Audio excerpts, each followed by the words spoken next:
Test ক্রিকেটে পাকিস্তানকে প্রথমবারের মতো হারিয়ে ইতিহাস গড়ল টাইগাররা। ম্যাচের পঞ্চম দিনে বাংলাদেশ খেলা শুরু হওয়ার আগে 94 রানের লিড নিয়ে এগিয়ে ছিল এবং একটি উইকেট নিয়েছিল পাকিস্তানের। পরবর্তীতে পাকিস্তান ব্যাটিংয়ে নামলে পাকিস্তান তেমন ভালো সুবিধা করতে পারেনি, একের পর এক উইকেট হারায়। মোহাম্মদ রেজওয়ানের 51 রানের উপর ভিত্তি করে তারা প্রায় 150 রানের মতো করে। পরবর্তীতে বাংলাদেশকে টার্গেট ছুটতে পারে পাকিস্তান।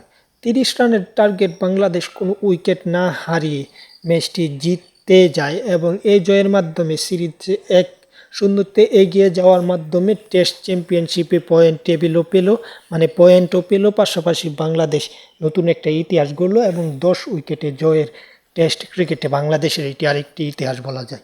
এই ম্যাচটিতে প্লেয়ার অব দ্য ম্যাচ হয়েছে বা ম্যাচ সেরার পুরস্কারটি নিয়েছে মুশফিকুর রহিম। তিনি 191 রানের একটি ঝকঝকে ইনিংস খেলে।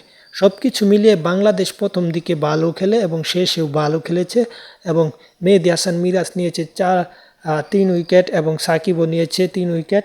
সব কিছু মিলিয়ে অত্যন্ত সুন্দর একটি ম্যাচ গেছে। যাই হোক, বাংলাদেশ এই ম্যাচটিতে 10 উইকেটে জিতে সিরিজে 1-0 এগিয়ে যাওয়ার মাধ্যমে টেস্ট চ্যাম্পিয়নশিপেও পয়েন্ট টেবিলে উন্নতি করেছে। যাই হোক, খেলার আপডেট পেতে চ্যানেলটি সাবস্ক্রাইব করে পাশে থাকুন। ধন্যবাদ সকলকে।